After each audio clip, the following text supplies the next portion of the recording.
The Tom Woods Show, episode 695. Prepare to set fire to the index card of allowable opinion. Your daily dose of liberty education starts here. The Tom Woods Show. Folks, one of the first things you figure out when you become a libertarian is that all the U.S. presidents your teachers told you were great were terrible. Learn the true history of the U.S. presidents and their crimes against liberty in our new course on the presidents. Check it out at freehistorycourse.com. Hey, everybody, it's almost that time. Bob Murphy and I are putting on the event of the year. It's the Contra Cruise, setting sail in October 2016. We've got game show-style games in store for you. We got music and karaoke. We got great fellowship sessions, a live recording of the current episode of Contra Krugman, and much more. So check it out at contracruise.com. Hi, everybody. Tom Woods here. This episode... The idea for this episode came from a listener who just wrote to me and said, what about people like Thomas Sowell or Richard Epstein or, and then I supplied this one, Robert Nozick. Actually, no, I didn't. Come to think of it, one of the supporting listeners in the private Facebook group supplied the name Robert Nozick. And I thought, okay, yeah, that's another one. People who are really darn close to our point of view, but who diverge in some areas.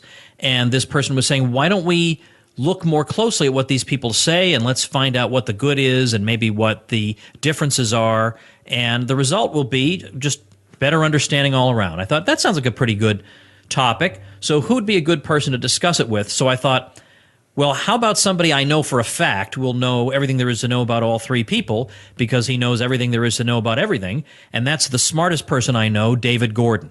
David Gordon is the smartest person I know. There's just no getting around it. I know a lot of smart people. David Gordon is a senior fellow of the Mises Institute. He holds a PhD in intellectual history from UCLA. He's the author and editor of numerous books, including Resurrecting Marx. He's against that, by the way.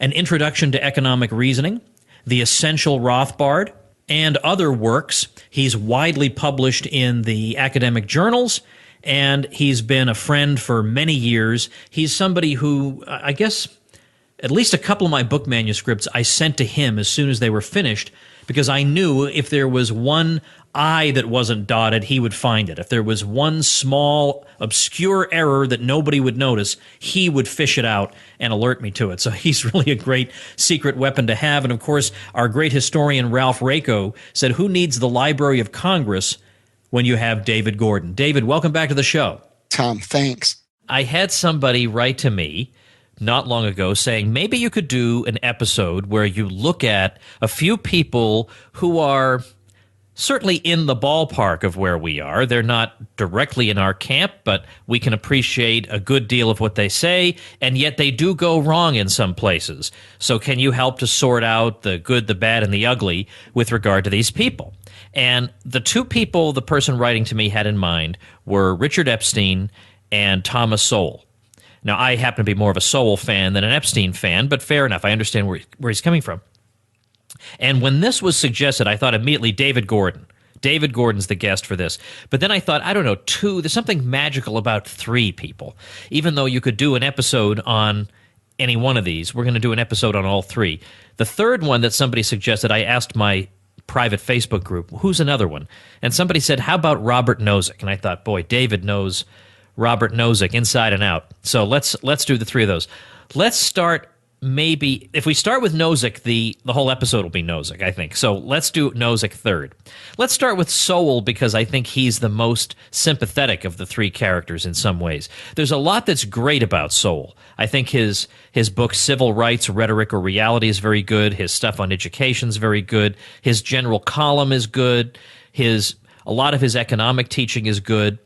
I know that Murray and you, Rothbard and you, believe that he goes a bit wrong in his book on Marxism, and I'll leave out his foreign policy because it's obvious. We know he's a hawk on foreign policy. That's too easy. I want to get into things that are a little more subtle. If you were to say, what are the shortcomings of Sowell, and he's a guy whose praises I have sung on the show, and I've talked about, I have an episode on his work on income inequality, so everybody knows I like Thomas Sowell. What do you think the problems are? Well, Thomas Sowell is a very good economist, and he was influenced a lot by Friedrich Hayek. Hayek thought Sowell's book Knowledge and Decisions was a great book, and what he observed from Hayek was that the market coordinates the knowledge, especially the tacit knowledge of enormous numbers of people. But although he's learned from Hayek, Sowell is not an Austrian economist. He's a Chicago school economist. And what he basically does in most of his work, he applies basic price theory to all sorts of problems. The reason Austrians can go along with what he says is that what he's doing is not really controversial in economics. He's just saying, for example, he'll show why minimum wage laws don't work, or he can show what's wrong with rent control. And if an Austrian economist, say if Mises or Rothbard were doing it, they would be doing it in pretty much the same way.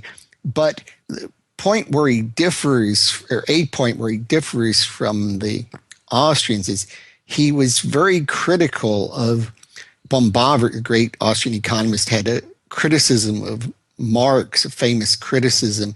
It's both, he had criticized him both in the second volume of his book, Capital and Interest, and also in a separate monograph called Karl Marx and the Close or End of His System.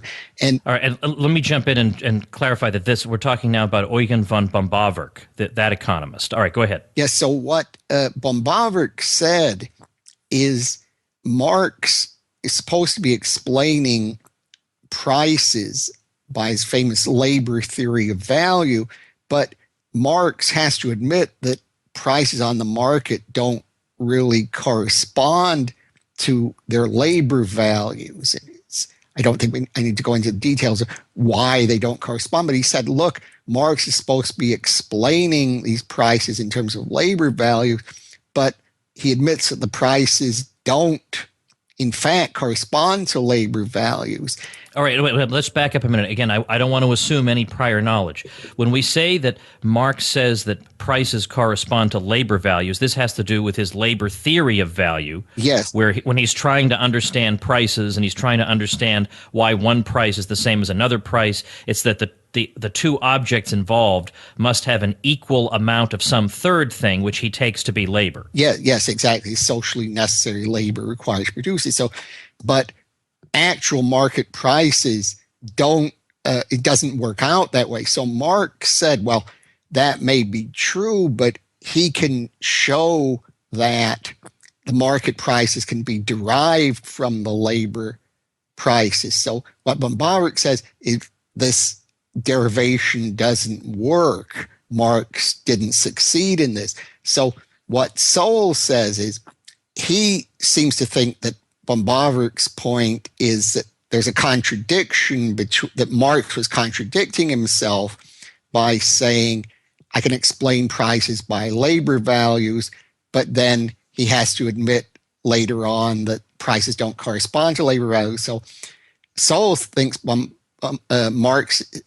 is saying Marx is contradicting himself, and Sowell says, no, he's not. Marx isn't contradicting himself because he's just presenting this labor value model as kind of as a first approximation, and he's not claiming at all that that's the way actual prices are determined.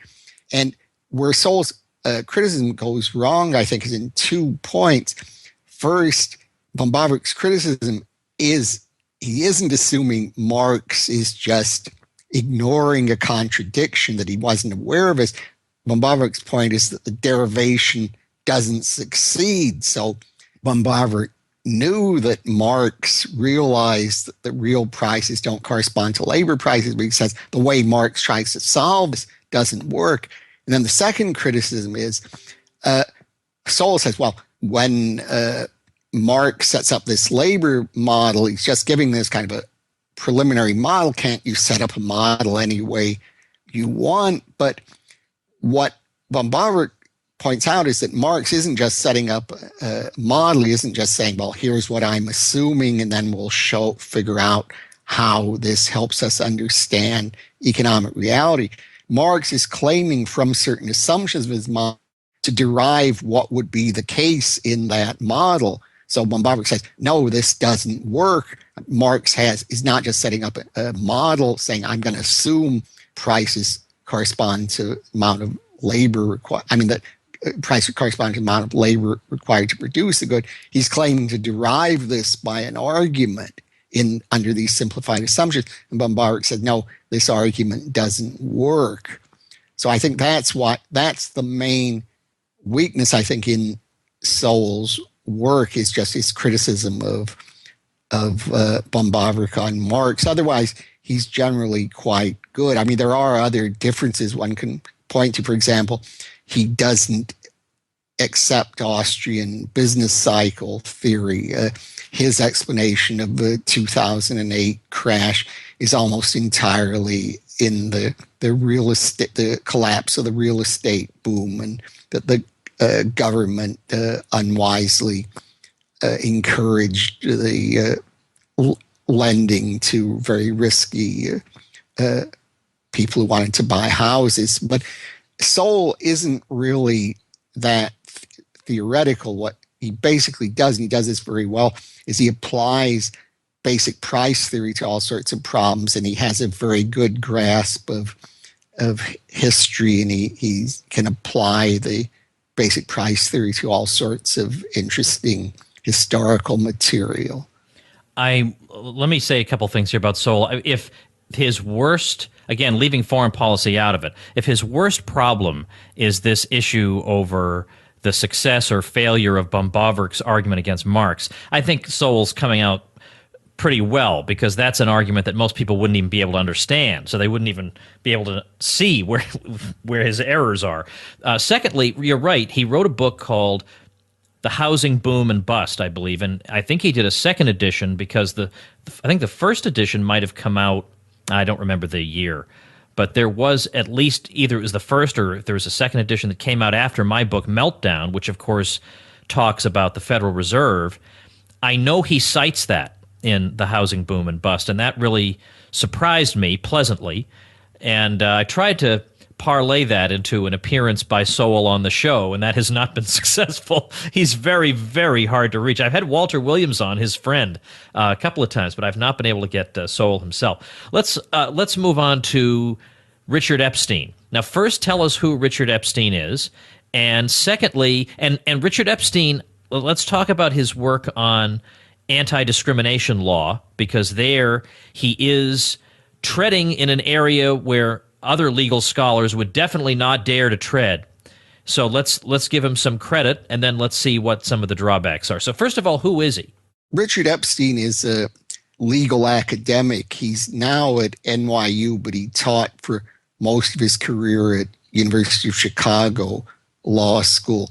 And he was trained unusually for most lawyers. I think he studied, at Oxford. He studied Roman law. He's famous for having a tremendous grasp of the entire legal system. He knows all the Supreme Court precedents. He can give courses on virtually any aspect of law, and he's also legendary for his verbal skill. He can just give a lecture that sounds as if it could be printed, and he's very, very fast. If anyone has an objection, he'll immediately have about 5 or 6 arguments against what the person is saying. So he's renowned for he defends, his view is basically he's not a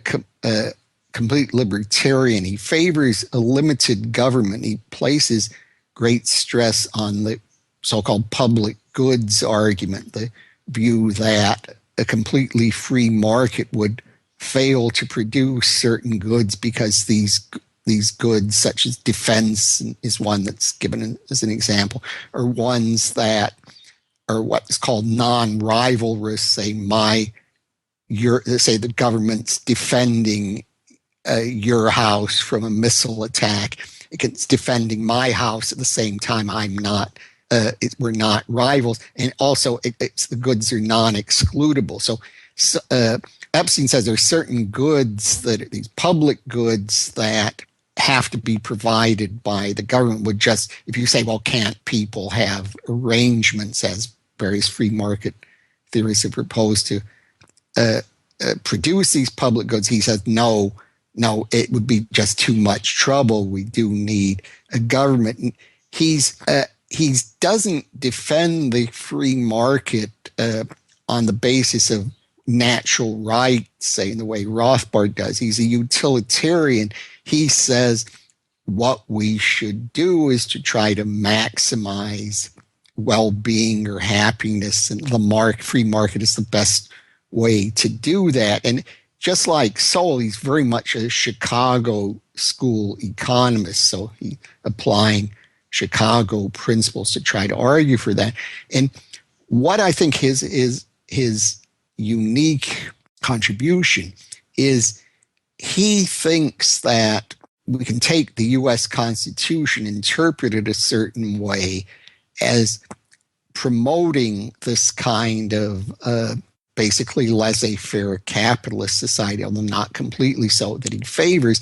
And he stresses very much that there are some Supreme Court justices, especially post-Civil War Republican judges like Stephen Fields and up to the pre-New Deal court, who applied the Constitution the way he wanted. So he wouldn't agree, say, with the way you and Ken Gutzman in your work say, well, the Constitution is really, as originally intended, was really a very strong states' rights document, and that the federal government, including the Supreme Court, doesn't have all that much power to interfere with what the states are doing. In his view, the proper role of the federal judiciary is to enforce the principles he thinks are correct. And he thinks that there's a good basis in the Constitution for the kind of free market economic policy he favors. All right. So I can see the good, some good and some bad in there. Mm-hmm. He has a book. Now I remember it, Forbidden Grounds. Yes. That's the book I was trying to think of. And I have no doubt that you've read that book. Am I right? Oh, yes. I remember when it came out. Yeah. Yes. You see, what he argues in that book, again, he's applying basic Chicago principles. He says, well, some people, suppose somebody says, I'm not going to hire members of a certain racial minority. I don't want these people in my job. So some people would say, well, look, isn't that unfair? You know, the person isn't considering the members of this minority group as individuals. He's just saying, I don't want X's in my group. So what his basic argument has really two, I think, principal arguments. He says, again, here we see he's applying Chicago principle. He says, really, suppose you discriminate against certain groups, that can be efficient in this sense. Say, if you say members of a certain group don't tend to do well, you can economize on search costs in certain cases by discriminating against them. For example, suppose we had a basketball coach. You might say, well, the basketball coach could eliminate without interviewing, say, people who were my height or your height. You know, we wouldn't be good prospects for a pro basketball team. So Sowell says, well, look, some discrimination's economically rational. Then it's also rational. Sometimes people who are in the same ethnic group or similar will get along better with one another. So that's another grounds that discrimination could be rational. Now you might object, oh, well, but what if it isn't? Isn't it sometimes, what if somebody's, say, member of this minority group, he's extremely good, he's better than the ones they have. So then he would say, well, if that's true, then it'll be to the advantage of somebody to hire those people, so that sort of disadvantage will tend to be taken care of by the market. But I mean, that argument is one that other people have given in favor of the markets. Say, well, we don't really need laws against discrimination, because if somebody's very good, it'll be to the advantage of an employer to hire them. But the point where Epstein went against conventional opinion was that he was saying, in some cases, discrimination can be rational or economically efficient. He's a basic Chicago perspective. What the Chicago people are famous for doing is they'll say behavior that seems odd or unreasonable is really motivated by economic rationality. So that's what he was doing in that book. So that has Chicago written all over it there. That well, it would be more efficient in some cases to do things that this type of anti-discrimination law would not allow us to do. So therefore, we ought to be allowed to do it. But then, on the other hand, is his view that given that some forms of discrimination can have economically efficient results, is he going to say that those kinds of discrimination should be allowed, but so-called irrational discrimination should not be allowed? No, I don't think he'd say that. He'd probably say there, I think his line there would be, it's very much a desirable feature of law that we have general principles rather than have the government or someone try to sort out individual cases. So if we have general arguments that the practice is rational, we shouldn't have oversee this by some process of trying to say, oh, well, it might be rational generally, but look, this guy's really just motivated by hatred. He wouldn't take a member of this group, even if it were the greatest possible worker. I mean, I think he could say legal system just can't take account of such individual cases. And again, now, if you said, well, but look, isn't this, say somebody is discriminated against in a very bad way, isn't this unfair to the person?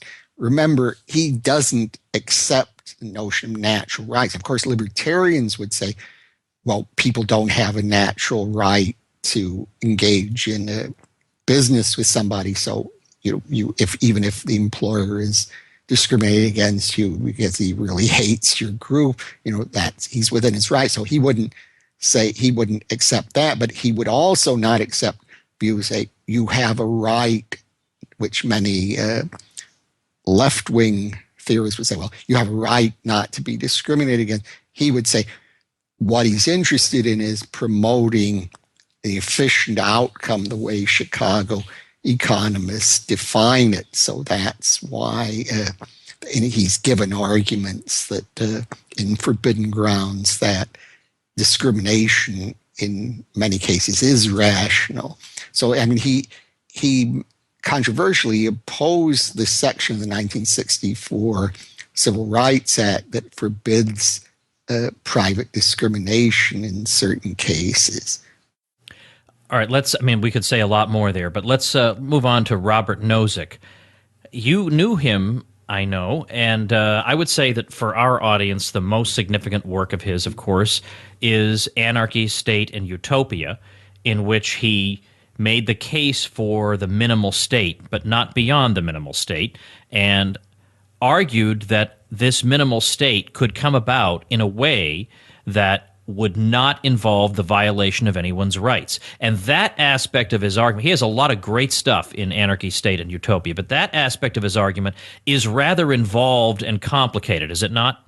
Oh, yeah. Yes. I mean, people are still trying to figure out what he meant. He has part of the argument has to do with, he starts off in the way that would be familiar to readers of Rothbard, where there are groups of people who are members of different private protection agencies or defense agencies.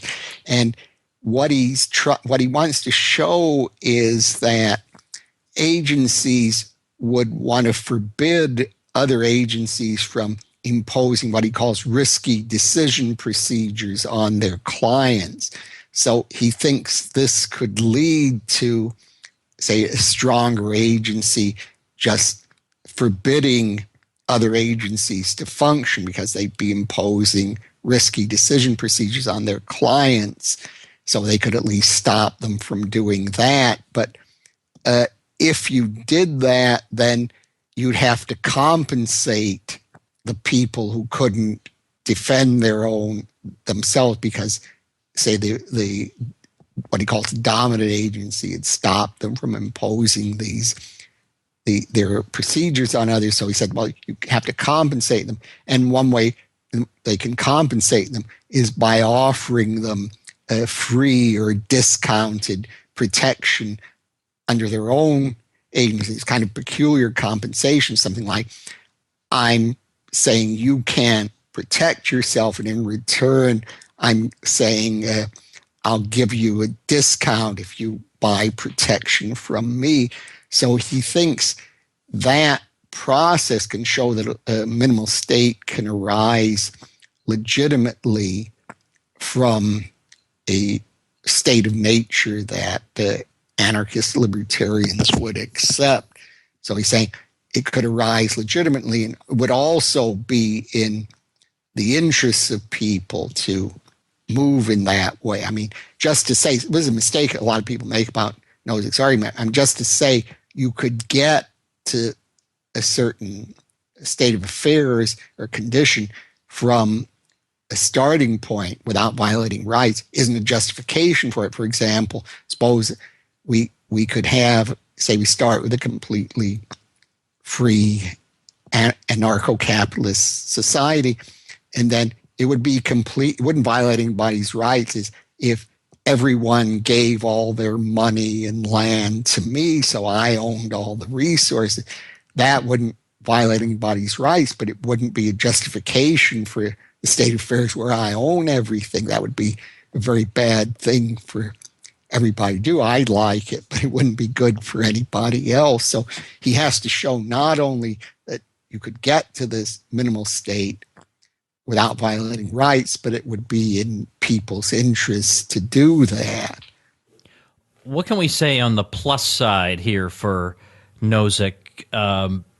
Is he, for instance, what part of his project is involved not with responding to Rothbard, in effect, which he does without mentioning Rothbard, but what part of his project is aimed at responding to Rawls?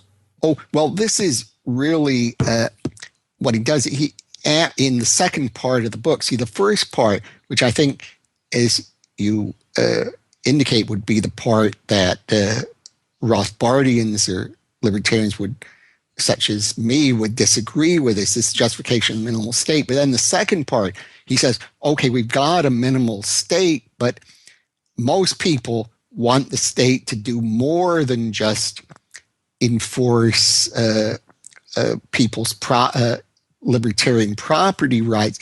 Say they have more ambitious goals for the state. For example, in the most influential 20th century theorist John Rawls, in his famous theory of justice, he wants the state to engage in various kinds of redistribution. He says we shouldn't be satisfied with what Rawls calls the system of natural liberty. The state has to really come in and help the worst off class. So what we should be trying to do is maximize the position of the worst off class. So Nozick has very effective, I think the best discussion of Rawls, where he really, it's in the second part of chapter 7 of the book, where he really knocks out all Rawls's arguments. He really eviscerates the book, in my opinion. He also has very good arguments against Karl Marx's view of exploitation, and he has criticisms of democracy. he really has, I think this is an extremely important contribution to libertarian theory. And I think the real reason to read Nozick, says, against other people one might read, or there's so many good authors one could read, is that he was an extraordinarily intelligent person. I mean, he was a really great philosopher. He could come up with arguments and counter arguments, unusual counter examples. So in what he did, he was really probably the best or among the best of anyone in philosophy. He could just come up with new possibilities. I'll tell you one story. Nathan Salmon, who's a very good philosopher of language, once told me that Saul Kripke, who is probably the top American philosopher today, sort of really a kind of philosophical genius, once said to him that Nozick was the smartest person he'd ever met. So I told Nozick that, thinking he'd be happy to hear it, and he said, that's why he's trying to destroy me. Now, by the way, I think we should point out who Nozick really was. I mean, he was a Harvard philosopher. He wasn't just some guy who wrote a book. Oh yeah, yes, that's right. I mean, he had gotten tenure at a very early age. I think he was about 30 when he was a full professor at Harvard. And he didn't consider himself mainly a political philosopher. He was in metaphysics, theory of knowledge. He would tend to go from one area to another. I mean, philosophical explanations is his main work in metaphysics, theory of knowledge. That's a book I think people would certainly find interesting. But he's a very interesting thinker. I mean, there are people who, such as Hans Hoppe, I think very highly, who doesn't really like Nozick as much as I do. But I mean, I think he is somebody who's definitely worth studying.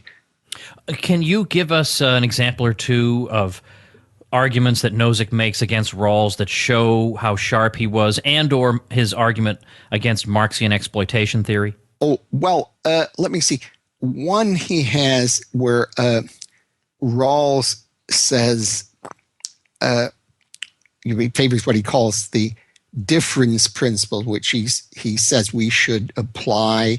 We should try to maximize the well-being of the worst off class. So what Nozick says, well, suppose you try to apply this to individual families. Say someone has a family, you have a number of children in your family. Would you say that what you should do is try to do everything you can for the child who's kind of the lowest in ability or has the most problems? I mean, obviously you'd want to do something for the child. I mean, would you say what you should be doing in the family is just to do whatever you can for the child who's worse off? Then if somebody said, oh, well, maybe you wouldn't do that for the family, but society is different, he says, well, why is it different? Now, another famous argument, he says, suppose this is his famous Wilt Chamberlain argument. He says, supposing you give people the share, say, that Rawls or some other egalitarian theorist says they should have, then we could imagine, let's say, at the time he was writing, Wilt Chamberlain was a famous basketball player. So he says, well, couldn't we imagine each person has this amount of money? Couldn't we imagine that people want to watch Chamberlain play and each person gives Chamberlain a quarter? It's your money, can't you give him a quarter?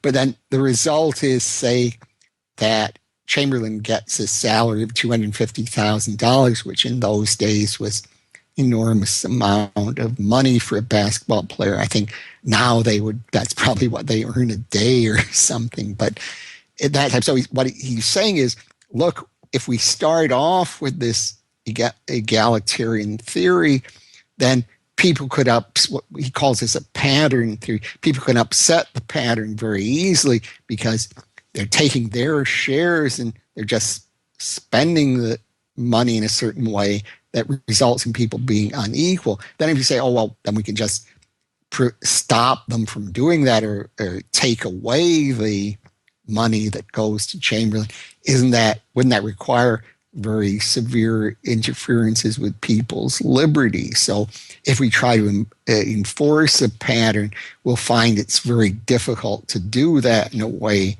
that allows people essential liberties.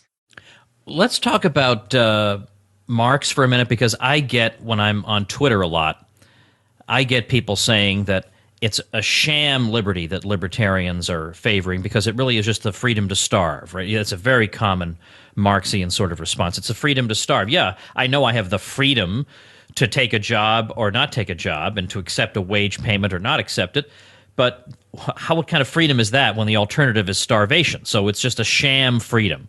Does the Nozick response cut any of the sting out of that argument? Oh yes. Well, what he says there, the question would be, suppose somebody says, I don't have any alternative. Then we want to say, well, why not? It isn't the case that, suppose somebody says, someone offers this person, say, a very hard labor in a coal mine, and the person said, I don't that's too hard. I don't want to do that. So it isn't the case that the coal miner is going to say, well, I'm going to use violence. I'm going to get the agents of the state to chain you to the mine and do that. You're free to go try to get a better job elsewhere. Now, what if you say, oh, but look, that's the best alternative open to me. Maybe that's all I can do. I don't have any real skill. So then what Nozick says there is, well, he's making a concession. He says he's not going to say that any case that doesn't involve violence or the threat of violence should be viewed as non-coercive. But he says, if it's the case that other people are acting within their rights, then you haven't shown that you're being coerced just because your alternatives aren't desirable. And he gives what I think is kind of a typical Nozick example. He said, let's assume that there are people in a certain society, say we have equal numbers of men and women, and each person wants to get married to someone of the opposite sex. I guess in those days, things were a bit less complicated than now. So he says, let's assume everyone on both lists ranks the people of the opposite sex, who's the most desirable, next most desirable, so on. So everyone has the same ranking. Like all the men will say, this woman is the most desirable, this is a second, this is a third, and so on. And the women will say, this is the most desirable man, second most, so on. So then we imagine the people, each person knows the one knows about the list. So then we imagine the men and women pairing off. So he says, well, then the most desirable man will pair off with the most desirable woman, and so on. So suppose you get down to the end of the list. So say the least desirable man and least desirable woman, if they want to get married at all, they'll have to pick each other. So each one will say, well, if I want to get married, I have to pick the least desirable person. But you couldn't say they're coerced because each person on the list has acted in accord with his or her rights. So what Nozick's challenge is, if somebody wants to say, well, this worker who faces undesirable alternatives is being coerced, then the person who has raised that objection has to show why this case, the case of the worker, is different from his marriage case. And he poses that as a challenge. He says, it isn't enough to say you have undesirable alternatives. You have to do more than that to show that there is coercion if there's no violence or threat of violence. What do you think people ought to read out of the people we've talked to today? Would you say that, I mean, Sowell, there's plenty of stuff to read, and I'm going to put a couple of I personally like a couple of his books that are not as well known. There are a few that everybody recommends. I think Civil Rights, Rhetoric, or Reality is an amazing book, short book. Every page blows you away. So I'm going to put that up there. Definitely put Anarchy, State, and Utopia. But what else from the people we've talked about do you think is worth looking at? Oh, well, I think by Sowell is what Knowledge and Decisions is a very good book. Now, by Epstein, I would say his book Takings is very much worth looking at. That gives you kind of his basic framework of how he gets a pro-laissez-faire view out of the Constitution. That's a book where he says, well, the government's power to take property for public use, eminent domain, should be limited, that you have to compensate people with the full economic value of what you've taken. And you can't, the government also has to compensate people when, as a result of its actions, people can't use their property as profitably as before. Now, he has a new one, which I think is called The Natural Right. What is it? The new book on the Constitution. It was just published by Harvard. It gives a more comprehensive book giving his views. Now, on Nozick, I would recommend one called The Nature Rationality. I like that book. Is very good. And then, of course, the Philosophical Explanations is very good. And anything by him is worth reading, I think. All right, so this is going to be a chock-full show notes page. It'll be tomwoods.com/695, where you can get links to these books that we've been talking about. And are you on Twitter, David, or just Facebook? I'm on Twitter, but I almost never post anything on it. All right. Maybe we got to somehow lure you in, because I've sort of been converted to the inanity of Twitter in recent months, and it'd be fun to have you over there, but it would just drive you crazy. You know, there's no point in wasting a good mind like yours on Twitter. But I am looking forward to seeing you in a few weeks in Auburn at the Mises Institute for the Mises University Summer Program. Oh yes, that'll be nice. I'm looking forward to that. Yeah, it's going to be we're going to have the whole family there. So that's wonderful. I'm going to take my 13-year-old to some of the sessions, and it'll be a lot of fun. Oh, I'm sure she'll do better than most of the students. I tried to say that to her without giving her a complex, good or bad. But anyway, David, thanks for your time. Always fun talking to you. Oh, same here, Tom. Thanks. All right, that's going to do it for another episode. I'm clawing my way back to 5 episodes a week. I'm going to get there soon. I'm getting settled in here. Things are going fine, but it's a long transition when you move. So we're getting there to 5 episodes a week. That is coming. In the meantime, I did mention at the very outset of this episode that we do have this wonderful private Facebook group. It's one of many, many, many perks you get as a supporter of the show. So if you enjoy the show, you will definitely enjoy all the goodies and benefits that you get as a supporting listener, particularly the Tom Woods Show Elite private Facebook group. Man, you have no idea what's going on in there, but boy, do you want to. So check it out at supportinglisteners.com if you feel like the show has been benefiting you. And while you're waiting for 5 episodes a week to return, you can always listen to old episodes, right? Have you listened to all 695 of them? Do an examination of conscience here and find that out. But supportinglisteners.com is where all the cool people are, and you'd sure warm my heart. All right, more episodes coming before you know it. Thanks for listening. Become a smarter libertarian in just 30 minutes a day. Visit tomwoods.com to subscribe to the show for free, and we'll see you next time.